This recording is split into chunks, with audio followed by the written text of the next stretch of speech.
Hey everybody, it's the Board Game Blogger. Today we're here to look at Monastery. Now, this is a really fun tile laying game put out by the Ragnar Brothers. And it seems the Ragnar Brothers are intent on just making a really good game in each kind of genre. I mean, they did an excellent war game in Angola. They've done some excellent American style games in History of the World and Fire and Axe. Now this is their take sort of on a tile laying game. And there's some really unique things here, the way the mechanics work. And obviously the theme is a monastery, and your monks going around kind of working, growing the monastery from the abbey, and some neat kind of twists on how you use the tiles.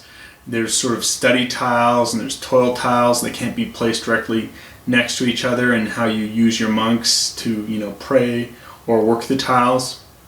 There's some neat things happening, and it's an excellent game.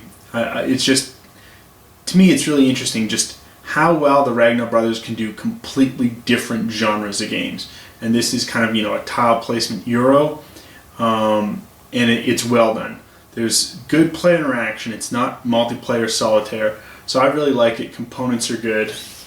The rule book is okay. It's not great. It took me a while to really kind of process the rules. It's not the best written, but it's not the worst either. There is no player aid, unfortunately.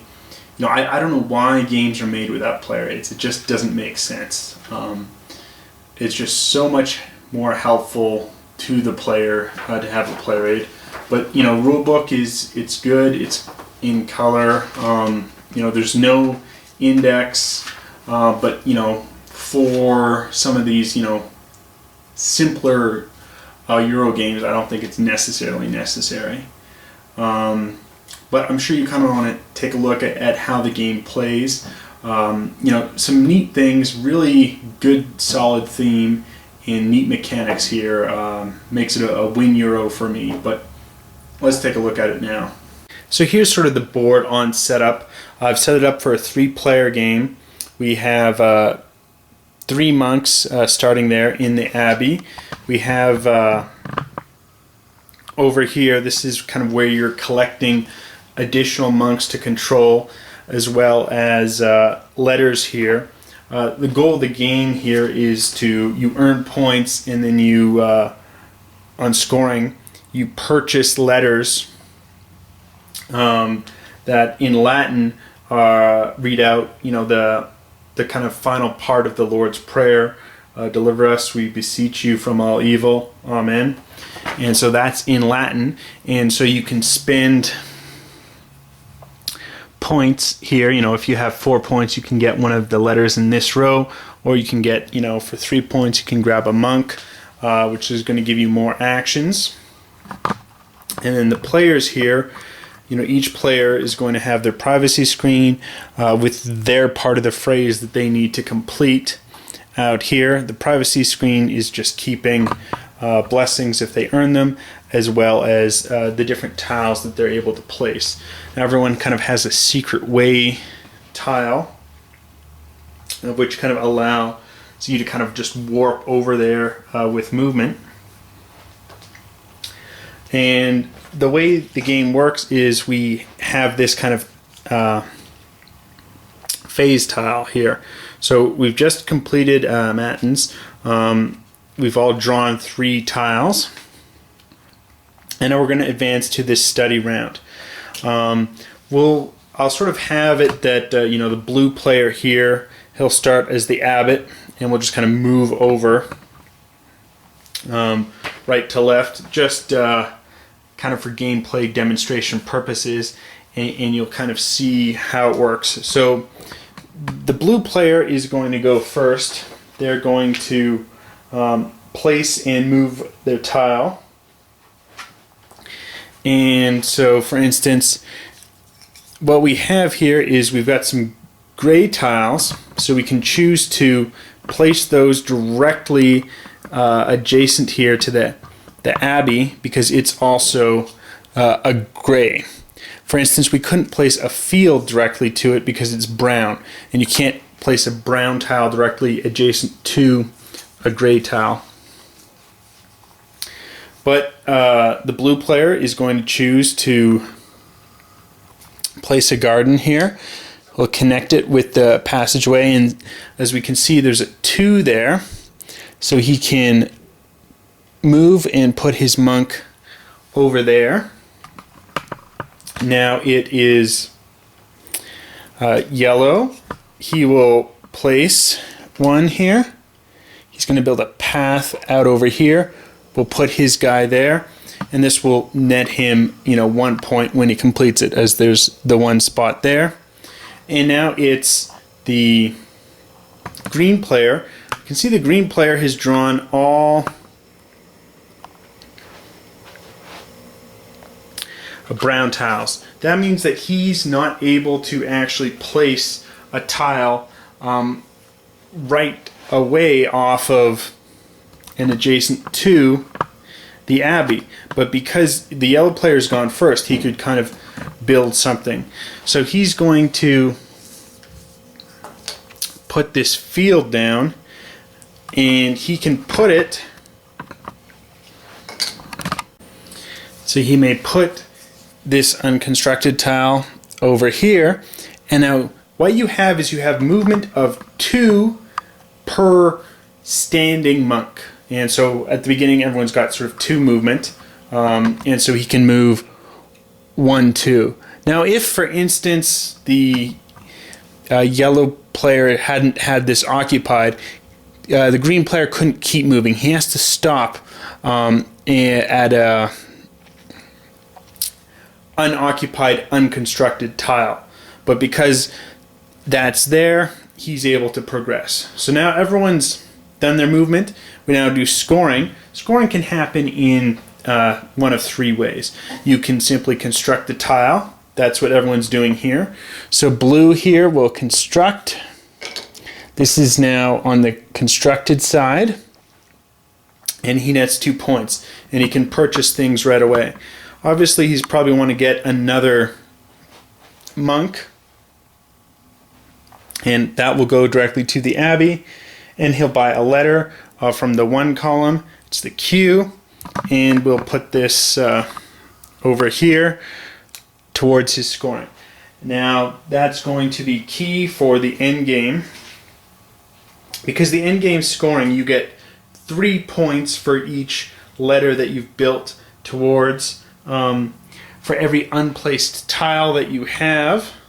And so it's very important to place tiles each turn if you can. The point value is going to be deducted, and then for each unsplint blessing you get a point. Now you can also place letters down, not on their large 3 points, but you can buy a letter and place it on somebody else's phrase, and you can place it just kind of in the lower case, and you're not going to score as many points. So it's kind of a way to block your opponent. You're purchasing letters off their track and placing it onto their sheet. So we'll just kind of continue here. We have yellow, they'll go. We've now built this path. That's 1 point. They're going to just get another monk. And the green player here, he builds this field, and as we can see, the path is kind of this neutral color, and so he's able to break up between the brown and gray tiles. And the green player, he's going to buy a letter here. He doesn't want somebody else to steal it. So we now advance, and we now advance over here. It's now a brown toil. We don't draw any new tiles. That only happens during the praying rounds. And so we'll continue with who is the current abbot right now, which is the blue player. Now the blue player is going to place here another garden. And gardens are interesting. They're kind of like these field tiles in that they can score additional points by being directly next to them. So you're going to score the 2 for here and the 2 for there. So Additionally, what we have here is it's the brown toil. So you would score points if you chose to work in a place there. So we're going to use 1 movement point to go there, and we're going to have 4 movement points total because we start with 2 standing monks. And they're standing in that they're not down and praying. So we've used the 1 movement, and we have 3 remaining, and we know this is a toil round. So we want to maybe work in the field or in a brown square to score points. So the blue player is going to spend 2 here to work in the field. Staying in the abbey is not going to net any points because it's gray, and we're not actually in a gray scoring round right now. Now we'll move on to the yellow player. He's going to place another field here. He will move 1, 2. And we'll move this player 1, 2. His monk. Now it's the green player's turn, and he will choose to place down this piggery. And obviously, I mean, you need to line up paths. So for instance, this would be an illegal move because the path's not connected. Again, he couldn't place here because this would then have a brown directly adjacent to a gray. But for instance, this here is a legal move. And he's going to move in here too. Now, as we can see, that there's actually 2 spots here for constructing. So he cannot build this on his own, but he can occupy the 2 spot to try to net him 2 points. Doing the construction. The person who occupies the next spot's only going to get 1. Now what you can do is you can spend blessings, and you earn blessings by having sort of overflow of scoring points for a round. And you can use that to try and incentivize other people to build there. So you could, put one of your blessings there to try to incentivize somebody else to go there and help build it, because then they will receive the blessing. So now what we'll do is we'll simply score it again, starting with the blue player. He completes this garden, and he's got 2 gardens together, and gardens are special in that they're going, like fields, they're going to score what's adjacent. So he actually nets 4 points for that, plus 1 point here for the monk working in the field because it's a brown study round. So he has 5 points to spend. So he's going to get another monk here for 3, and he'll purchase this 2 letter. Again, this is kind of the main way you get points for in-game scoring, is purchasing letters. We now do the yellow player. He's built the field, and it's going to count both fields at 1 point each. So that's 2 points, plus the 1 monk that he was working is a 3rd point, so he can choose to purchase another monk. And now the green player won't score anything because this in fact doesn't complete, and you can't work an unconstructed tile yet. So again, we'll advance the round, and we've got another study and toil round, and we start here with the blue player. He's going to choose to work this path here, and he will now has 6 movement points. He's going to move here, help green construct that. While he's not going to get as many points as green does, he wants to prevent at least yellow from netting points in lieu of him. He'll move here on the path, and again, this is a brown square, so he's moved, and he still has some movement left. He's going to go here to the field, and he's actually, what he can choose to do and what he's going to plan to do is set that guy down for praying, because during scoring you can set a monk down for praying. This prevents other monks from actually working the tile. So for instance, yellow couldn't work the tile for the 1 point, and by praying you get whatever point values in the circle. So here on a field, it's not really worth as many points as, for instance, if this kitchen, it's going to net you 3.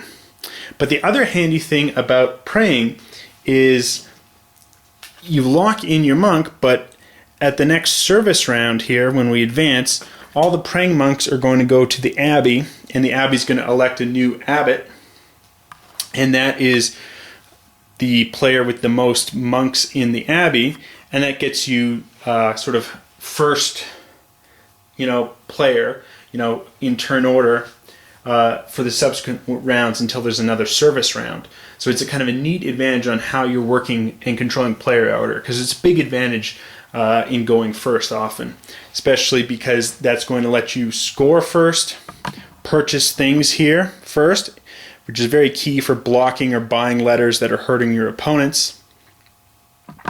And of course, you're going to be able to put down the monks to pray first, thereby, negating other players from also praying there, or from even working the tile. So it's a neat kind of blocking mechanism. Now, the game ends once you either go around all the way to knight twice, or once the last letter from the grid here is purchased, or it's impossible to place any new tiles, just given the way it's set up. Doesn't really end that way usually.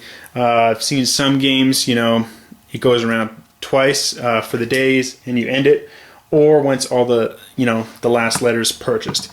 So it's kind of a neat tile placement game. As you can see, you have to strategically place the tiles.